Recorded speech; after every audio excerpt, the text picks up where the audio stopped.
오늘 하나님께서 우리 계시는 말씀 같이 보겠습니다. 고린도전서 11장 27절에서 34절까지 말씀입니다. 저 여러분들이 한 절씩 교독하여서 읽겠습니다. 그러므로 누구든지 합당하지 않게 주님의 빵을 먹거나 주님의 잔을 마시는 사람은 주님의 몸과 피를 범하는 죄를 짓는 것입니다. 그러니 각 사람은 자기를 살펴야 합니다. 그런 다음에 그 빵을 먹고 그 잔을 마셔야 합니다. 몸을 분별함이 없이 먹고 마시는 사람은 자기에게 내릴 심판을 먹고 마시는 것입니다. 이 때문에 여러분 가운데는 몸이 약한 사람과 병든 사람이 많고 죽은 사람도 적지 않습니다. 우리가 스스로 살피면 심판을 받지 않을 것입니다. 그런데 주님께서 우리를 심판하시고 징계하시는 것은 우리가 세상과 함께 정죄를 받지 않게 하시려는 것입니다. 그러므로 나의 형제자매 여러분, 여러분이 먹으려고 모일 때에는 서로 기다리십시오. 배가 고픈 사람은 집에서 먹어야 할 것입니다. 그것은 여러분이 모이는 일로 심판받는 일이 없도록 하려는 것입니다. 그 밖에 남은 문제들은 내가 가서 바로 잡겠습니다. 아멘. 하나님 말씀입니다.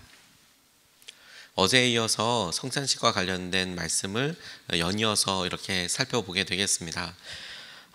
성찬식에 대한 바울의 권면과 도전이 계속되는데 주님께서 말씀하신 것을 떠올리며 우리 삶에 주님이 약속하신 그것이, 주님이 허락하신 은혜가 그대로 임하게 되기를 원합니다. 주님을 기념할 때마다 우리를 위하시고 우리 죄를 사하시겠다라는 주님의 은혜가 우리에게도 똑같이 고백이 되고, 그 고백으로 말미암아 그 식탁의 자리에서 있었던, 그리고 그렇게 주님께서 그 시기와 상황과 과정을 통과하시며 바라보게 하셨던 은혜가 우리에게도 기쁨이 되고 또 열매가 되게 하여 주실 것입니다. 오늘 이 본문 말씀을 통하여서 어제에 이어서 우리가 같이 살펴보고 싶은 것은 우리가 주님의 앞에 서 있다라는 거예요. 주님의 몸을 나누기 위해서 주님의 식탁 앞에, 주님의 말씀하시는 자리 앞에 우리가 마주하고 있다라는 사실입니다. 이것이 우리에게 마음가짐과 태도와 우리가 어떻게 오늘 우리의 삶을 살아야 할지를 방향을 이렇게 정하게 되는 굉장히 중요한 도전이고 의지라고 싶습니다. 27절로 29절까지 말씀을 보면, 그러므로 누구든지 합당하지 않게 주님의 빵을 먹거나 주님의 잔을 마시는 사람은 주님의 몸과 피를 범하는 죄를 짓는 것입니다. 그러니 각 사람은 자기를 살펴야 합니다. 그런 다음에 그 빵을 먹고 그 잔을 마셔야 합니다. 몸을 분별함이 없이 먹고 마시는 사람은 자기에게 내릴 심판을 먹고 마시는 것입니다. 이렇게 이야기합니다. 매 달마다 저희 교회는 성찬을 하고 있지 않습니까?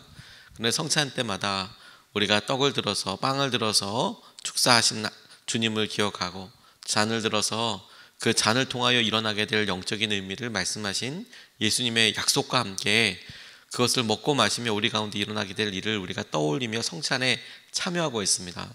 그런데 이것이 여러 번 반복되다 보면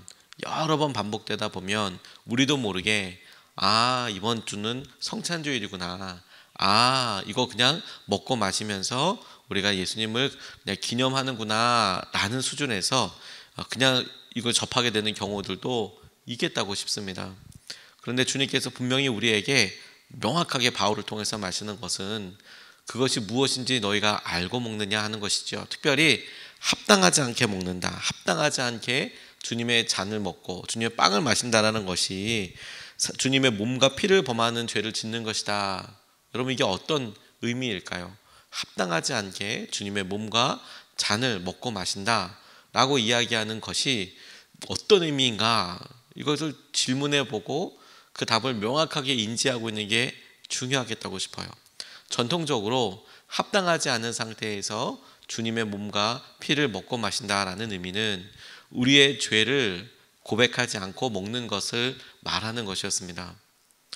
이것이 어떤 의미인지라고 이야기할 때, 주님께서 우리의 죄 때문에 돌아가셨지, 주님께서 우리의 이런 연약한 모습 때문에 십자가를 지신 거야. 그것이 십자가 앞에 다가가기 전에 주님께서 마지막 식사를 하실 때에 니들 지금서부터 있게 될 일은 너희들 죄와 연약함 때문에 하게 되는 일이야. 주님께서 마지막 성찬 때, 만찬 때 그와 같은 사실을 명확하게 말씀하시고 그 이후에 보여주신 것이 십자가 고난과 함께 부활로 이루어지게 되는 것이지요. 그 사실을 명심해라. 너희들 죄가 용서되는 것과 예수님께서 그 죄를 어떻게 생각하셨는지를 떠올리고 기억하고 먹어야 한다. 이렇게 말씀하시는 거예요.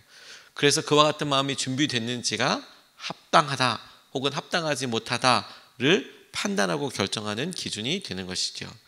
그리고 이 본문 말씀에는 그와 같은 의미와 함께 한 가지가 더 추가되어서 의미를 갖게 됩니다. 앞서서 우리가 살펴봤듯이 너희들이 먹고 마실 때에 하나됨을 경험하느냐, 다시 말해서 먼저 온 사람, 나중에 온 사람, 돈이 있어서 성찬을 할 때 그 만찬을 준비할 수 있는 사람, 그렇지 못한 사람, 음식을 가져오는 사람, 그것도 못한 사람, 다양한 사람들이 모여서 약속된 그 시간에 주님의 성찬을 먹는 것이죠.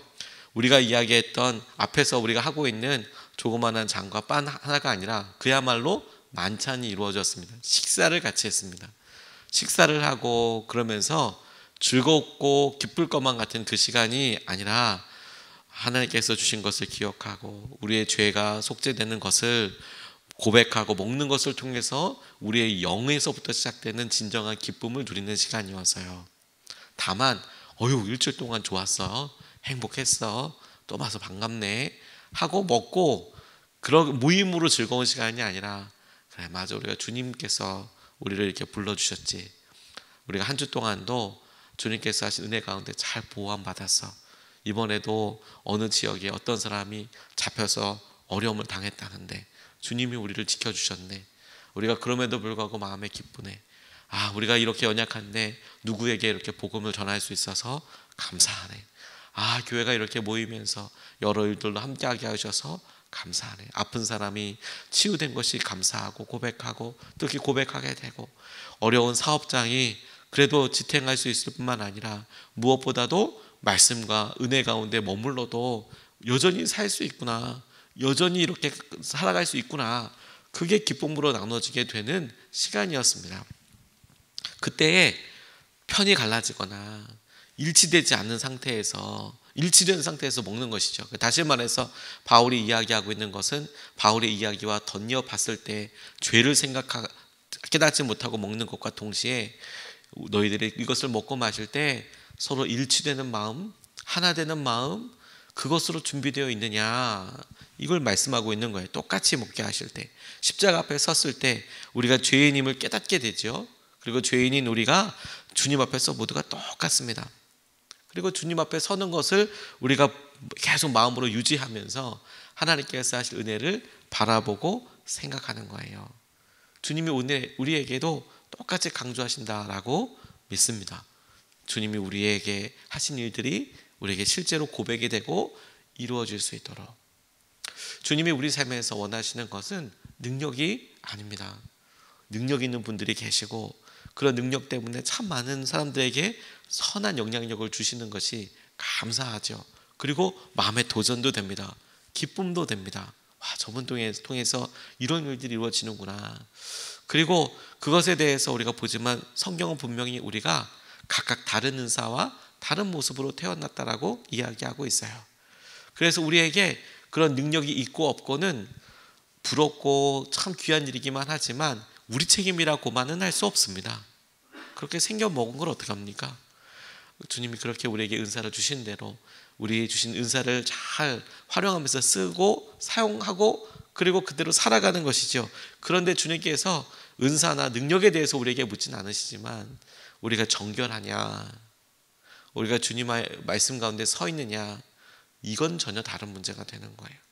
주님께서 우리에게 성찬을 통해서 말씀하시고 이끄시는 바로 그것이 되는 것이죠. 테드라는 어떤 친구를 가진 목사님이 이렇게 그 친구의 과거와 현재를 보니까 놀랍게 은혜가 되는 면이 있었답니다. 1960년대 중반에 히피족 중에 한 명이었대요. 나이가 좀 있으신 분이겠죠.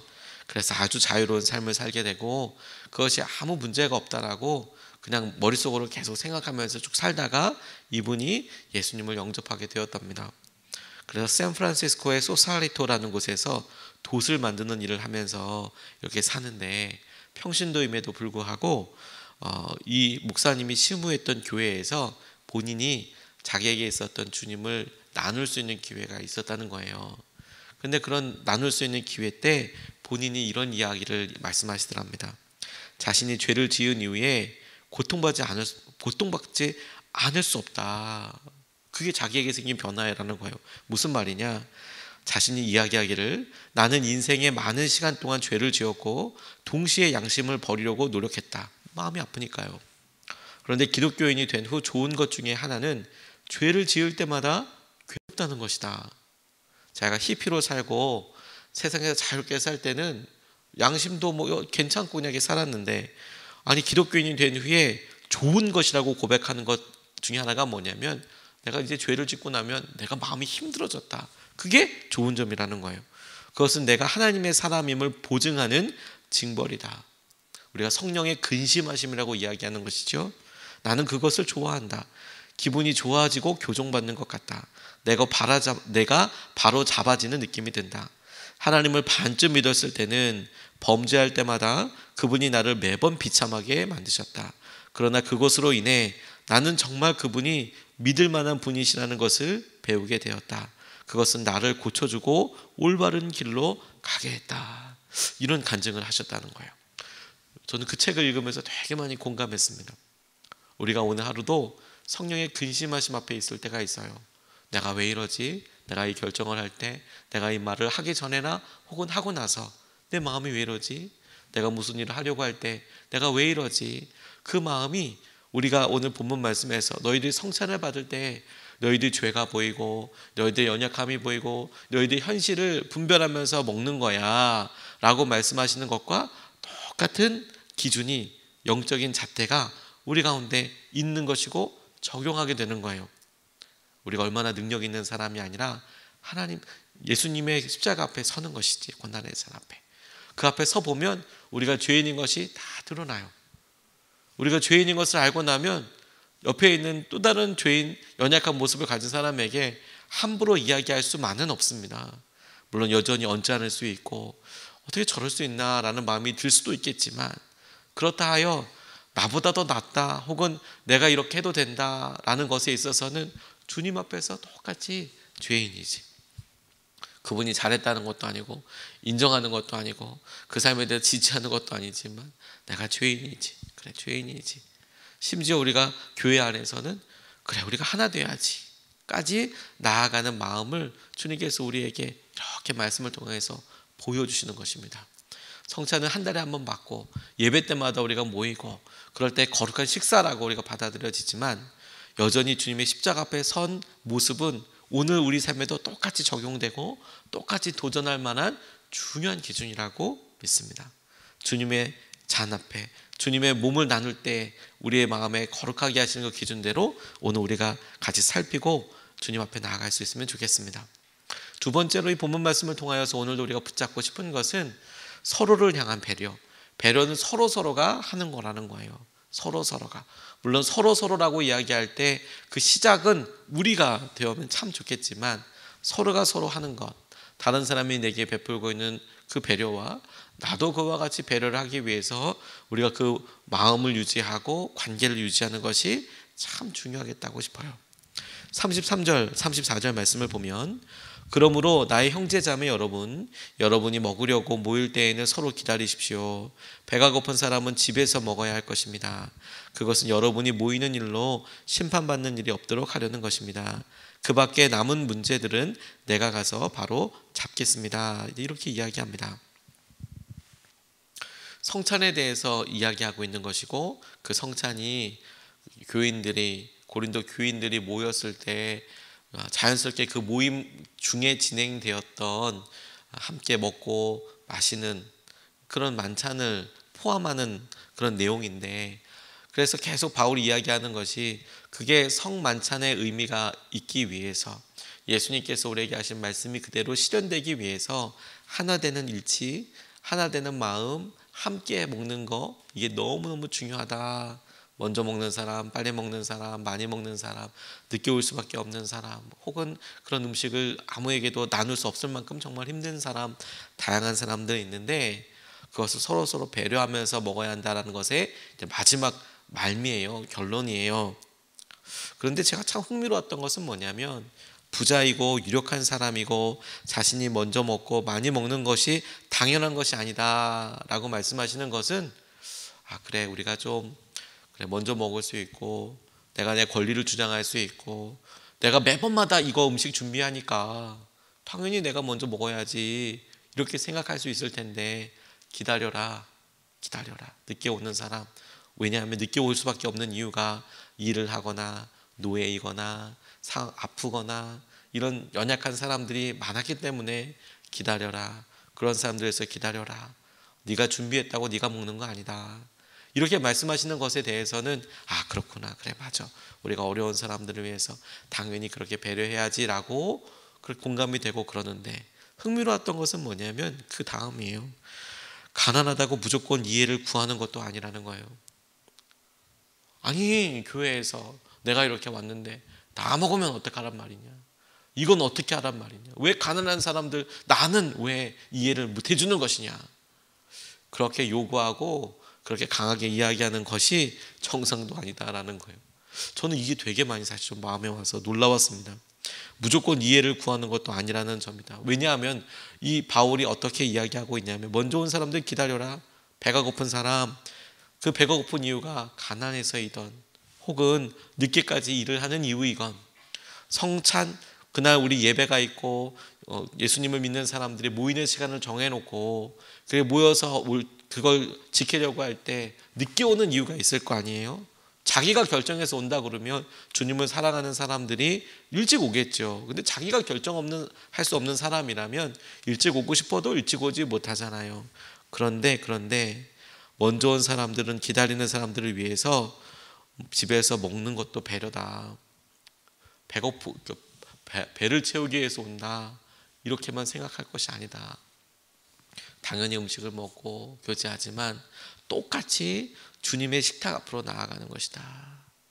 저는 이것이 부자인 사람에게도 뜨끔하고 마음이 내가 조심해야겠다라는 생각과 함께 가난하고 어렵고 이때 당시 성찬을 참석했던 사람에게도 마음에 뜨끔하고 굉장히 중요한 도전이었다는 생각이 들었어요.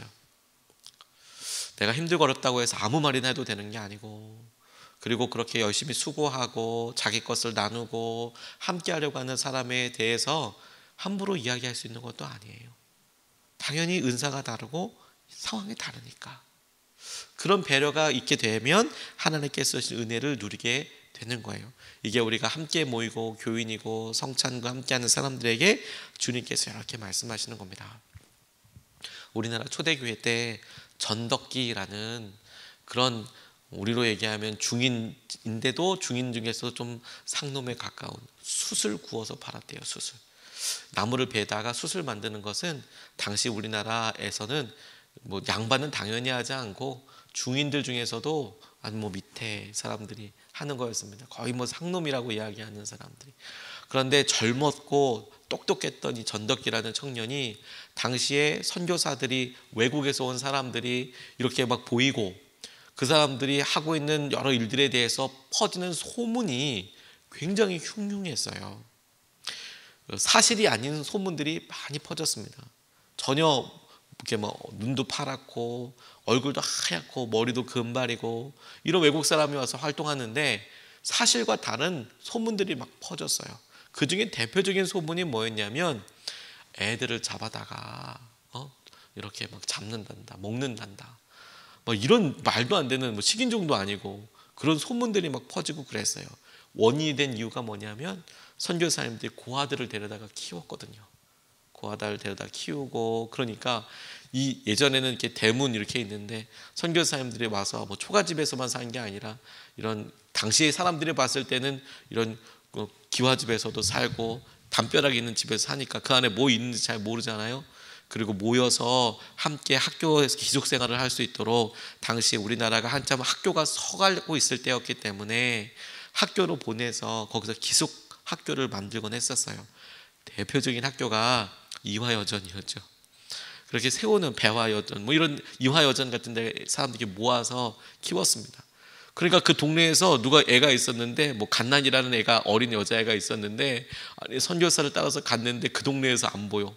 그러니까 소문이 잡아먹었다, 뭐 이런 말도 안 되는 그런 흉흉한 소문들이 막 있었어요. 의도적으로 그렇게 흉흉하게 이야기하는 것이죠. 당시 때에는 외부의 여러 세력에 대해서 막 터부시할 때니까, 전덕기라는 사람이 내가 어떻게 됐는지 보자, 나 무슨 일이 있는지 보자, 그게 너무너무 궁금했대요. 좋은 의도로 궁금한 게 아니라요, 내가 이것을 밝힐 거야. 마치 르포 프로그램처럼, 마치 그것을 뭐 이런 프로그램처럼 내가 직접 가서 이거 보여줄 거다. 그래서 머슴으로 들어갔습니다.